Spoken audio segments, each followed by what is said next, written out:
Greetings. This is Lawrence Holgate, once again, the host of Understanding Plato and the author of the textbook of the same name, Understanding Plato. This is episode 13. It's a continuation of Plato's Republic, and if you recall, we have completed now Book 1 of Republic, and today we're starting with Book 2. But if you recall, Book 1 had not ended well, although Socrates was convinced that justice is always more profitable than injustice. He admits that he cannot say this with any certainty until he knows what justice is. In the final sentence of Book 1 of the Republic, Socrates says rather famously that the result of the discussion, so far as I'm concerned, is that I know nothing. In Book 2 of Republic, the character Glaucon, introduced earlier as a close friend of Socrates, agrees. He agrees with Socrates that the previous arguments for the proposition that it is better in every way to be just rather than unjust has not gone well. And he asks Socrates whether he wants to really persuade them about this rather than merely seeming to persuade them. Socrates replies that, well, he wants to really persuade them, and then he says, if I can. So here's Glaucon's challenge. In order to show Socrates what he must do to persuade them about the proposition that it's better to be just than unjust, Glaucon begins by making a distinction between three sorts of good we would choose to have. Things we desire for their own sake, things we desire both for their own sake and for the sake of their consequences, and things we desire only for the sake of their consequences. For example, a simple pleasure is desired for its own sake. Knowing, seeing, and being healthy are each desired both for their own sake and for the sake of their consequences. For example, just being healthy feels good, but, being healthy has consequences. I might live longer if I'm healthy rather than if I'm unhealthy. That would be the consequences. Physical training or getting medical treatment when sick is chosen only for the sake of its consequences. For example, going to the dentist for some people is good only for its consequences because they just don't want to be there. Glaucon then asks Socrates which of these classes he would place justice in, and Socrates responds that he would put it in the second class because he says it is the finest class. It's the class that anyone who is going to be blessed with happiness must love both because of itself and because of its consequences. And Glaucon immediately points out that this opinion conflicts with what the masses think about justice. To quote Glaucon, they think of it as of the burdensome kind, the one that must be practiced for the sake of the wages and the popularity that comes from a good reputation. But that is to be avoided just because of itself. So, what we're doing here, and what Glaucon is doing, is really renewing the argument of Thrasymachus. His challenge to Socrates, Glaucon's challenge, is to prove that popular opinion about justice is wrong, and that Socrates is right to think that justice belongs in the second group of things that are good. That is, justice is good for its own sake, and it's good for the sake of its consequences. So he now renews the argument of Thrasymachus by giving a detailed account of what most people think about the origin of justice, why those who practice justice do so unwillingly, and finally, why the life of an unjust person is, they say, much better than that of a just one. So what we have now from Glaucon, or what we're going to get from Glaucon, are three different arguments to try to prove that why most people think about justice as they do. And we're going to begin with forced social contracts. In the dialogue Crito, if you'll recall from our discussion 2 or 3 weeks ago, the laws spoke to Socrates and told him that his obligation to obey the law is derived from an agreement that he, Socrates, implicitly made with the city-state. This implied agreement or contract to obey the laws of Athens came about as a result of Socrates freely accepting the benefits that the city has conferred upon him and all citizens. Justice is keeping this agreement, and injustice is ignoring it. Now, Glaucon gives an alternative account of the origin of justice. He says that although most people believe that injustice is naturally good, they also believe that suffering injustice is bad. In fact, they believe that the badness of suffering injustice far exceeds the goodness of doing it. In order to avoid or reduce the badness of suffering injustice, they have to come to an agreement with each other, neither to do injustice nor to suffer injustice. And they do this by making laws. And what the laws command, they call lawful and just. This is beneficial to most people. They would prefer to do injustice without suffering any penalty, but they are too weak to do injustice with impunity. And so they gradually keep their promise and conform to the law.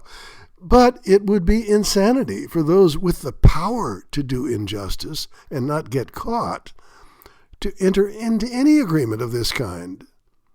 These people, these powerful people, continue to get the best of both worlds. Their power allows them to never suffer from the injustice of others, and they can commit injustice without suffering any bad consequences. That's what we call a forced social contract, by the way. You're forced into it because you know that you don't want to suffer injustice. And suffering injustice is worse than suffering than justice. And so you make a contract to do that. So that's what we're talking about, is a forced social contract, and that's what Glaucon is trying to show Socrates what most people think about justice and injustice. Here's the second argument. We'll call this the unwilling practice of justice. Glaucon uses a thought experiment to prove that those who practice justice do so unwillingly because they lack the power to do injustice. And he relates a story about a magical ring. It's called the Ring of Gyges, a magical ring that gives the wearer of the ring the power of invisibility. If he turned the setting of the ring inward, he became invisible. If he turned it outward, he became visible again. Just imagine that if you had such a ring, you could make yourself invisible just by twisting the ring on your finger. Now, if there were two such rings, one worn by the just person and the other worn by the unjust person, their behavior would be identical. The just person would do no differently than the unjust person, because using their invisibility, both would pursue the same course. And it follows from this that no one is just willingly, but only when compelled. We are compelled by our fear of getting caught and punished. But if we can keep our misbehavior private, if we had that ring, if we keep our misbehavior private and out of the public eye, then we will eagerly commit injustice whenever the opportunity arises. So that's Glaucon's second argument now. He's defending Thrasymachus, and he's trying to pull something out of, that Socrates can pull something out of his hat now to defend against this. Let's look at the third one now. This one is the argument from the better life of unjust persons. Glaucon uses another thought experiment to prove that the life of the completely unjust person is much better than that of the completely just person. And I'll tell you what I mean as we go along. Imagine an unjust person who has been stripped of his reputation for injustice, and he's given a second person's reputation for justice. All right? Just think about it. He loses his reputation He's stripped of his reputation for injustice, and he's given a second person's reputation for justice. Now, this second person, by way of contrast, is stripped of his good reputation and given the first person's reputation for injustice. For example, Mother Teresa exchanges reputations with Charles Manson. Just try to use your imagination here, okay? Or Martin Luther King exchanges reputations with Adolf Hitler. That's what we're talking about. Now, suppose now that this exchange of reputations lasts a full lifetime. Well, the consequence of this trade-off is that the completely just person with a reputation for injustice will suffer terrible consequences from the wrath of others and will die a miserable death. But the unjust person who has a reputation for justice will reap rich rewards during her lifetime, and she will die an honorable death. According to Glaucon, this thought experiment proves that it is one's reputation for being just, not justice itself, that makes it preferable to be just. If that reputation is lost, even if losing it is no fault of one's own, then there's nothing left to show that the life of the just person is better than that of the unjust person. That is, the unjust person who manages to always remain wrapped in the disguise of justice. And here I quote again, "This is why they say, Socrates, that gods and humans provide a better life for the unjust person than for the just one." Now, after a few lengthy and largely redundant statements by Adeimantus, supporting his brother Glaucon's remarks about the role of a person's reputation in assessing the comparative advantages of being perceived as just or unjust, Adeimantus begs Socrates to praise justice as a good to be pursued for its own sake, and to explain how, because of its very self, it benefits its possessors, and how injustice harms them. Leave wages and reputations for others to praise, Adeimantus says. Well, the challenge for Socrates is to defend his initial claim that justice is not only good for its consequences, including the consequence of maintaining a good reputation among one's peers, but it's also good for itself, as something we desire in the same way we desire the harmless pleasures, quote, "from which nothing results afterward being beyond enjoying having them." Is it possible that justice in the moral life could be its own reward? That's the question. Could justice in the moral life be its own reward? Not in good, not for just the consequences. We know about the connection between leading a good moral life and being a reputable person in the community, where everyone admires you because you're such a good person. But could justice and being a good person be its own reward? That's what the challenge is for Socrates, to prove just that point.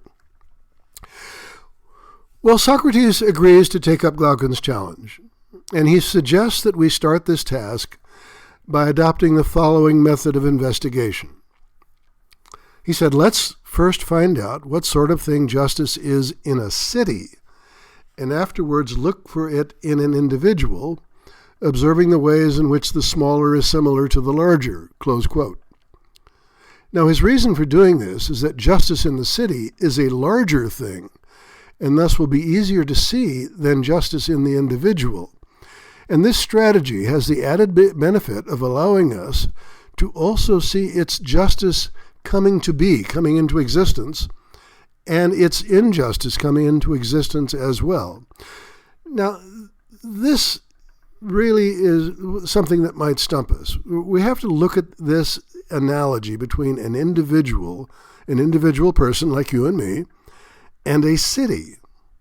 No one in the dialogue, though, questions the analogy that Socrates employs between justice in a city and justice in an individual, and there is no effort on Plato's part to convince us about what it is that makes the analogy a good one. And since analogical arguments stand and fall, at least in part, on the number and kind of relevant similarities that one can make between the things that are being compared, Plato leaves it up to the reader to bear with him while he discusses the key features of the city-state. And he won't return to the second half of the analogy until a later book, which we'll be discussing in a later episode. So, we're going to start with this. I call it a very strange analogy. It's something that if you just think about it, you might ask yourself, well, how do I, as a person, bear any similarities to a city? What is he talking about? Socrates starts out to answer this question by talking about the origin of the republic itself, the origin of a city, in other words. He introduces these two principles to explain the origin and in order to give us some clue to the origin and nature of justice in the city. First, he says the city comes into being because none of us is self-sufficient, but we all need many things. I'm going to call that the principle of non-self-sufficiency, or if you want to use 2 letters or 3 letters, NSS, the principle of non-self-sufficiency, or the NSS principle. Second, more plentiful and better quality goods are more easily produced if each person does one thing for which he is naturally suited, does it at the right time, and is released from having to do any of the others. And we're going to call this the principle of natural division of labor. Again, using letters, we'll call it NDL, D standing for division and L standing for letter. Standing for labor. Notice that no proof is offered for either of these principles. If they are empirical principles, that is, if these principles are synthetically true, if they're supported by experience and observation, then we would expect to be given this kind of evidence, but none is mentioned. If the principles are analytically true, then we would expect an argument from Socrates to show that these principles are somehow self-evident or true by definition, in the way that bachelors are unmarried males is true by definition or self-evident. But again, no argument is offered by Socrates to establish this, nor is any demanded by his audience. This being said, both in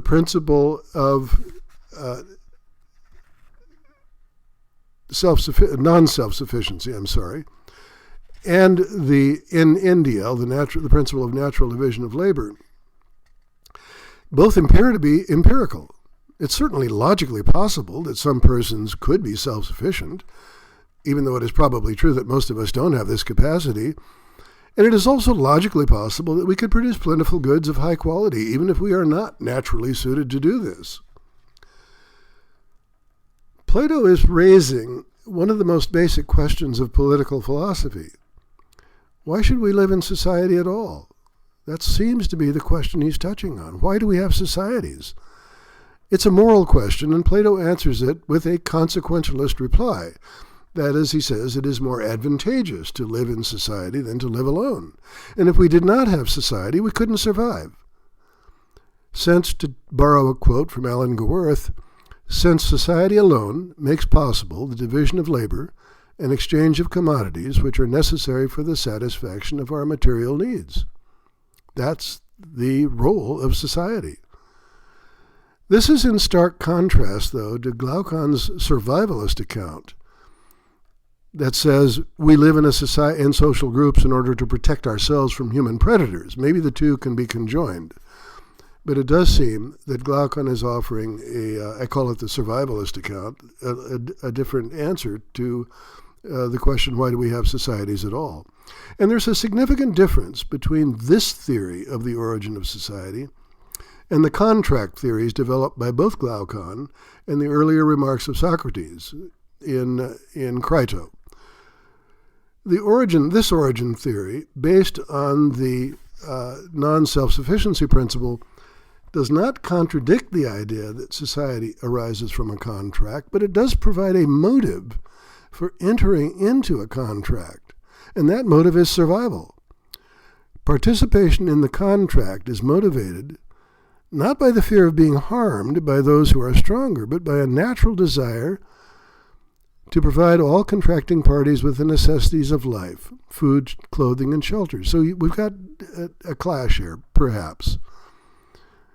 We have a clash between a social contract motivated by fear, the fear of being harmed by people who are stronger, and we've got a contract that promotes this natural desire that all of us have to provide everyone in society with the necessities of life, meaning food, clothing, and shelter. And on the basis of an application of these two principles, Socrates says that the minimal city would need at least 4 people: a farmer, a builder, a weaver, a cobbler, or someone else to take care of our bodily tasks. Just 4 people. Think about it. A farmer, a builder, a weaver, and a cobbler. And there's your society. There's your first society. Each of these persons would perform only one task, the task which each is naturally suited to do. Some people are natural farmers. Some people are natural builders, weavers, cobblers. And it becomes obvious enough that other crafts will be necessary. For example, carpenters and metalworkers will provide the hoe and other implements for the farmer. Other basic tasks will be done by such specialists as cowherds, shepherds, herdsmen. This is Plato's list, by the way. Importers, merchants, sailors, money changers, retailers, laborers, and other kinds of people who, quote, sell the use of their strength for a price called a wage. And so the entire group, this entire group we'll find out, are called the wage earners. Okay, all of the people mentioned. Well, Glaucon objects that Socrates has founded a city that is so minimal it is suitable only for pigs. Glaucon doesn't want the people to suffer hardship, but to recline on proper couches, to dine at a table and have the delicacies and desserts that people have nowadays. We get a glimpse, by the way, of Greek society through these words. Socrates interprets this to mean that Glaucon wants him to discuss not merely the origin of a city, but the origin of a luxurious city. And he agrees that this might be a good idea because a luxurious city might provide a better explanation for the growth of injustice in a city. He also uses the metaphor of a healthy city to describe what he has so far discussed, with the implication that luxury might give way to disease and disease will eventually expose injustice. So we've got the minimal city originally promoted by Socrates, and then the luxurious or feverish city, in fact, the city in which they are now living in the 4th century BC in ancient Greece, which is one that apparently Socrates and apparently Plato, who's writing the book, believes is a luxurious city. Think about it. In ancient Greece, you could recline on proper couches. You didn't sit on the ground like a pig. You dined at a table, and you had the delicacies and desserts that people have nowadays. And so Socrates adds to this list of basics, such luxuries as couches, tables, relishes, incense, perfumes, prostitutes, pastries, painting, embroidery, gold, and ivory. This means that the city must be enlarged in size and population in order to accommodate that many types of people who have the natural skills to provide these luxuries. For example, we're going to need servants. We're going to need tutors, wet nurses, nannies, beauticians, barbers, relish cooks, and meat cooks. Hey, this is beginning to look contemporary, isn't it? But this is ancient Greece in the 4th century BC. The most dramatic change brought on by the advent of the luxurious city is its need to expand its territory, though. In order to have enough land for pasture and plowing, the land of the city's neighbors must be seized, and the neighbors will want to seize parts of ours in return. If they too have abandoned themselves to the endless acquisition of money and overstepped the limit of their necessary desires. I'll repeat that. It's a quote from the original Republic. The land of the city's neighbors must be seized, and, quote, the neighbors will want to seize parts of our city in return if they too have abandoned themselves to the endless acquisition of money and overstepped the limits of their necessary desires. And it is inevitable now that the next step will be war. The lesson that Socrates draws from this account, his own embellishment of Glaucon is that war comes from those same factors, the occurrence of which is the source of the greatest evils for the cities and the individuals in them. The major cause has been previously mentioned, the desire to create more than what is necessary to maintain a healthy city. So if we want to go this luxurious city route, if we're going to do this, as suggested by Glaucon, then get ready because we're going to have to go to war to maintain it. But if the luxurious city must go to war, then it will need another large group of people with their own specialized ability, namely the ability to wage war. Those who have the natural ability to engage in war are initially called guardians. They will guard the city from outsiders, and they will go on the offensive to secure territory for the city when it needs to expand. The guardians will have very special characteristics.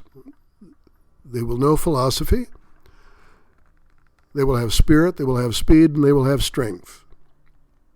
Philosophy, spirit, speed, and strength.